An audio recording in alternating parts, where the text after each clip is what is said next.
is Rana Salama. I'm a PhD student in George Washington University. I'm going to be presenting today the research paper with a research work that made with Dr. Abdou Yusuf and Dr. Mona Diab, entitled "Combining Discrete Wavelet Transform and Cosine Transform." Combining Discrete Wavelet and Cosine Transforms for efficient sentence embedding.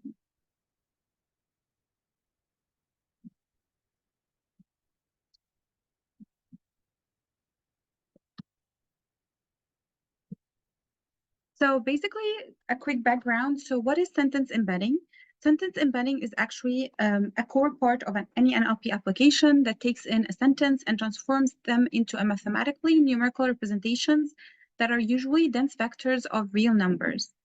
So common sentence embedding models that have been used include the statistical model, which are based on statistical analysis like the bag of words or TF-IDF, or the neural models, which are based on neural networks like Word2Vec and GloVe, or transformer-based model, which are based on transformers architecture like SBIRD and Roberta, and some spectral model, which are based on spectral analysis.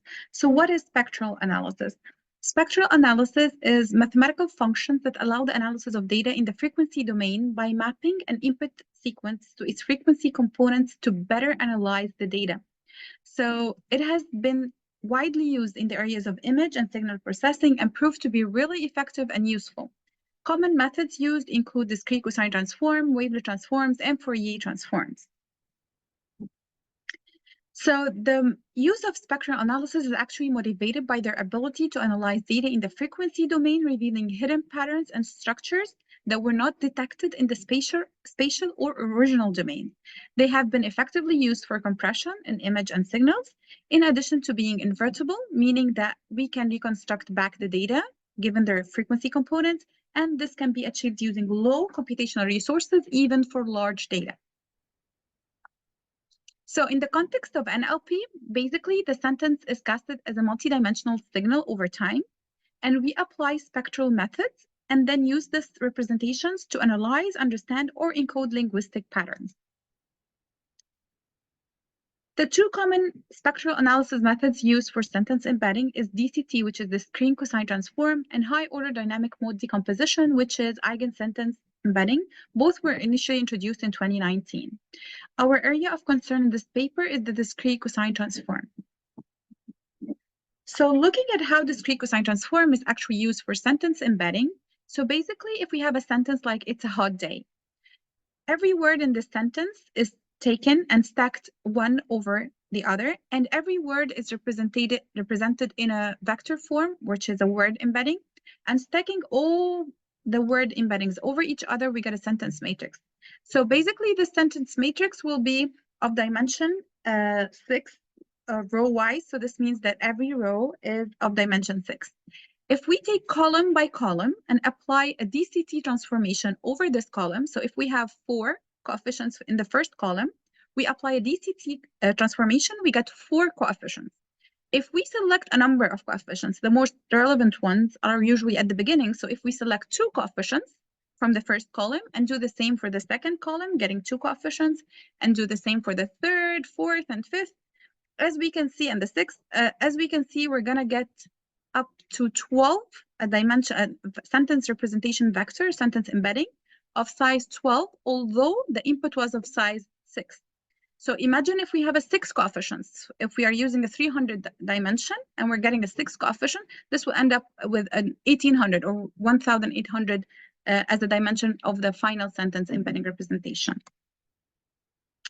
So if we look at the results from that paper, by the proposed one for DCT called Efficient Sentence Embedding Using Discrete Cosine Transform by Al-Marwani, we can see that some of their tasks got their best performance when using 4, 5, and 6 coefficients. So for example, as we just mentioned, using 6 coefficients with fast text, which they use with size 300, we're going to end up with 1800 as the final sentence embedding. So this proposes a set of challenges that we have, current challenges. First, the extended embedding size that varies with different applications and word embedding sizes. there is no time frequency localization. So they just provide a global frequency components that ignore the location in the original domain. And also they lack the multi-scale analysis, meaning they don't analyze data at different levels of scale, limiting its ability to capture the full complexity of data. Additionally, they lack adaptability to different data characteristics. So our key contribution to this paper is we're going to use Discrete Wavelet Transform to help overcome some of these challenges of the spectral analysis, spectral sentence embedding models. So we're basically going to use the Discrete Wavelet Transform together with the Discrete Cosine Transform for sentence embedding.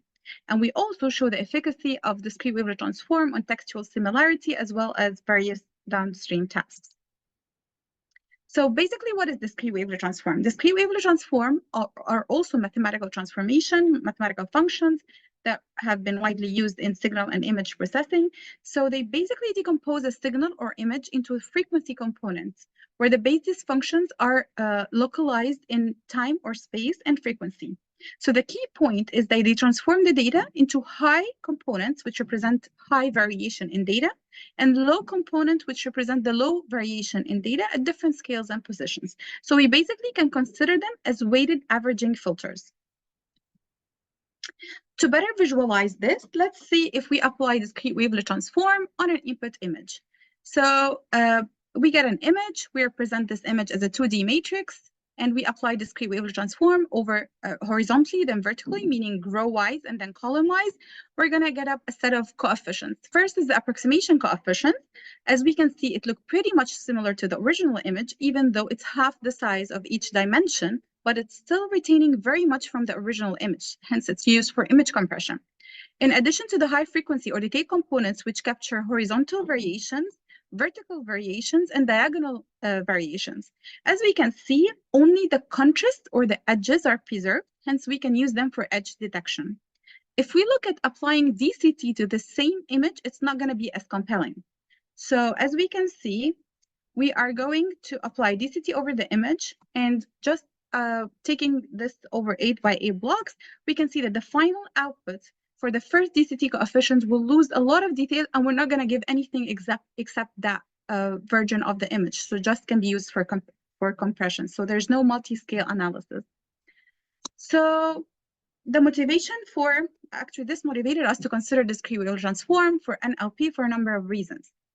First, their localization in time and frequency. So Discrete Wavelet Transform analyze frequencies with respect to their location in the spatial domain, like a time-scale view of the data, to identify significant features and patterns that may not be apparent in the original domain. Also, adaptability. Discrete Wavelet Transform can adapt the decomposition to the specific characteristics of the data. In addition, Discrete Wavelet Transform are deterministic. This means that given the same input, Discrete Wavelet Transform will always produce the same output coefficients with no training. Also, Discrete Wavelet Transform are really effective when the data is redundant or correlated. That's why Discrete Wavelet Transform applied very well in image and signal processing, because the data has high correlation. In an image, nearby neighboring pixels are very similar in value, although here and there are some edges, but when there's no edges, the pixels are very similar or correlated. Also, in audio signals, digital samples are very correlated and similar in values, and that's where Discrete Wavelet Transform are highly applicable and highly useful and efficient. This provides a level of explainability, providing insights about the structure and characteristics of the data being analyzed. So to study the efficacy of Discrete Wavelet Transform for NLP, we are going to first sketch a word embedding. As we can see, if we sketch a word embedding, it comes up to be pretty much similar to a signal-like structure. And then if we apply Discrete Wavelet Transform over this, we are going to get the two set of coefficients or components. The approximation coefficients, which look pretty much similar to the image as the ones we saw in the image version.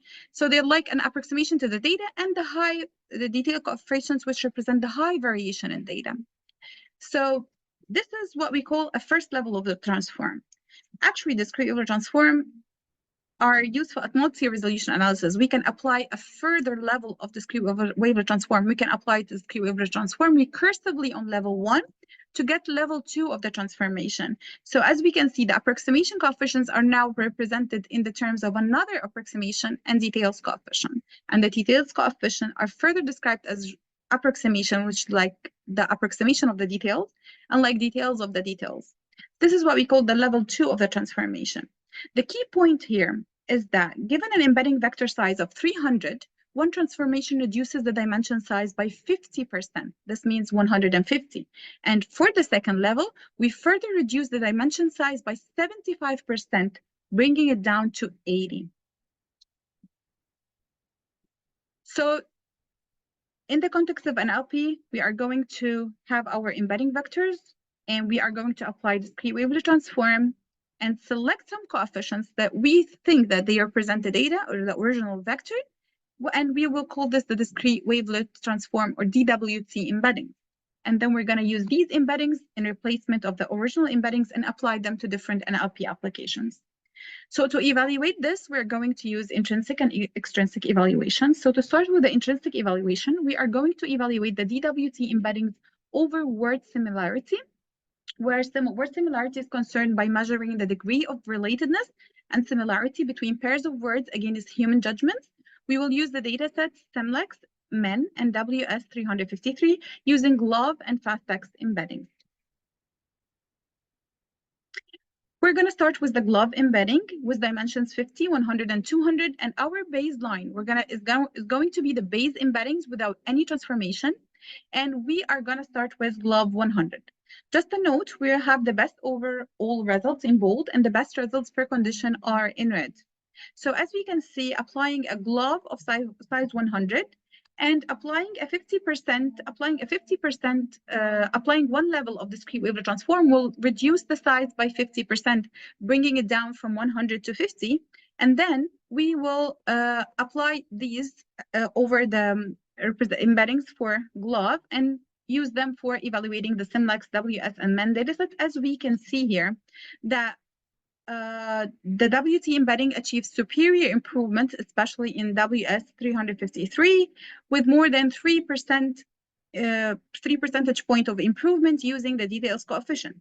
This actually brings up a question. What if GLOV of size 50 was actually performing the same without any compression? That's why we consider as a secondary baseline GLOV of size 50.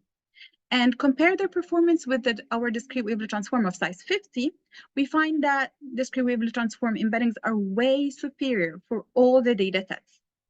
We further consider GLOV of size 200 and found that discrete wavelet transform outperforms in all the tasks with more than 7% points of improvement in SIMLEX, with 50% reduction in size using discrete wavelet transform approximation coefficient. And similarly, when setting GLOV 100 as a secondary baseline, we get up to 8% points of improvement. Using FastText embeddings to further evaluate the DWT embeddings, we use FastText with size 300. The baselines are the original embeddings without any transformation, but in this experiment, we further consider PCA as an additional baseline, as a secondary baseline, which represents another dimensionality reduction technique. Trying to answer the question, is just discrete wavelet transform a simple reduction technique, dimensionality reduction method, or no? So we basically use the FastText embedding and apply DWT, take the first level coefficient of the details and approximation. And as we can see, DWT is way superior to PCA with more than 20% improvement. And hence, it's not just a dimensionality reduction method. Also, we find that discrete wavelet transform embeddings perform similar to the base embeddings for SIMLEX. However, in WS and MEN datasets, the discrete wavelet transform DWT didn't perform as well, suggesting that FastText is more semantically condensed than GLOV. And this is how the patterns or the linguistic information or the different information we can get from discrete wavelet transform, from the transformation method. So hence, we can reduce the compression ratio or the number of coefficients that we use to add more semantics to the embedding. So basically, looking back at the multi-level analysis of the discrete wavelet transform, as we can see here, this is the coefficients that we already used, the approximation and the details coefficient with 50% reduction in size. So we can enhance it. If we look at this red coefficient, the red color coefficient, the approximation coefficient, we can further enhance this with more red color from the second level. However, if we look at the first red color over here, they are actually a redundant copy because they already came from the red color, so they are just containing redundant information. This is an approximation for the red, so it's not going to be useful. So we consider adding this red color, which is the approximation of the details. So now it contains different information, and we add them together and use the set of coefficients. And similarly for the green color, we take the green color from the second level and add them together to represent the coefficient. As we can see here, now we have a 25% reduction in size, the size change, still less than 300, and the performance for DWT are now much more comparable.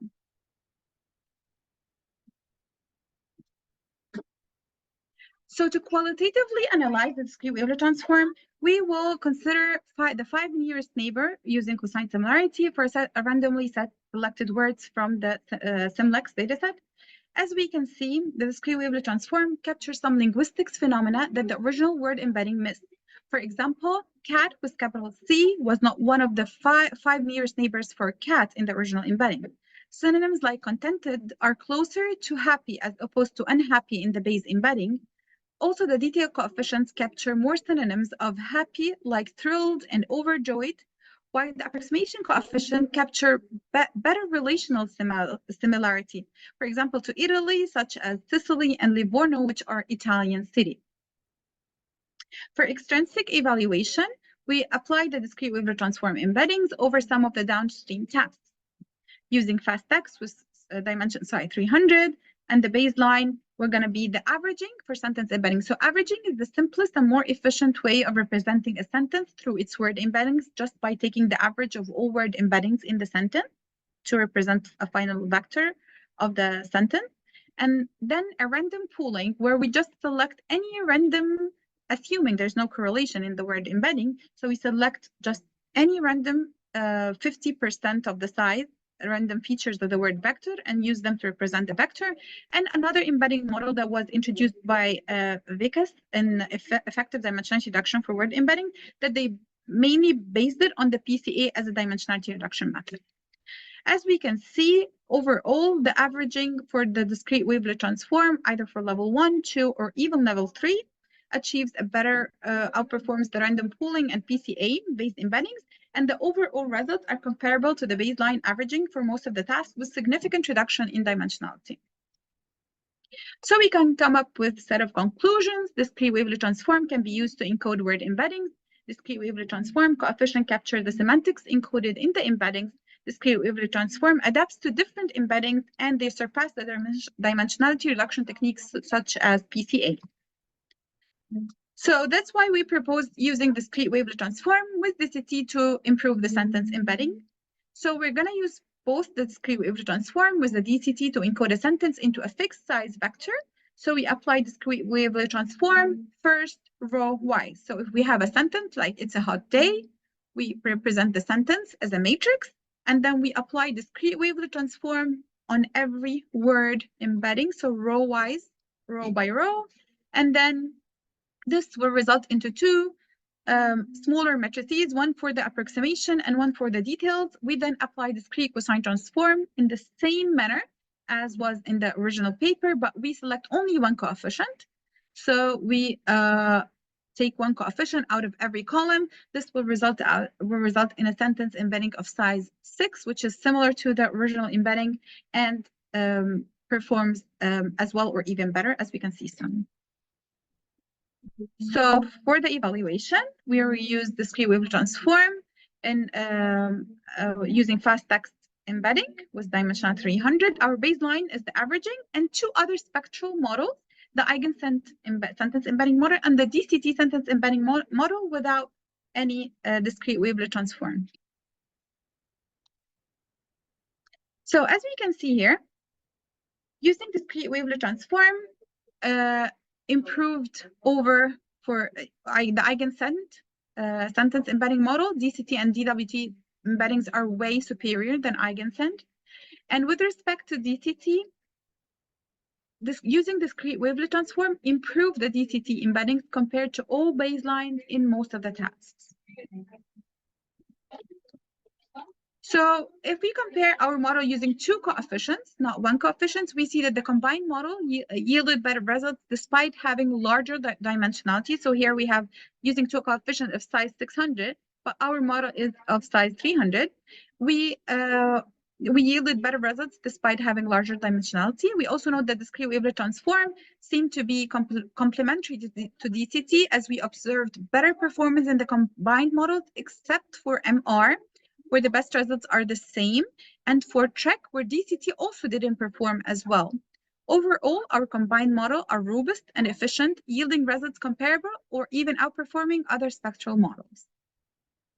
So this can bring us to the conclusion that discrete wavelet transform seem to be complementary to DCT, as we observe better performance. Discrete wavelet and discrete cosine embedding model is robust and efficient, where the embeddings have redundant or correlated data. If this was not true, then discrete wavelet transform would never perform as well. So this can tell us that discrete wavelet transform reveals patterns that were not apparent in the original domain. And if there's any questions, thank you very much.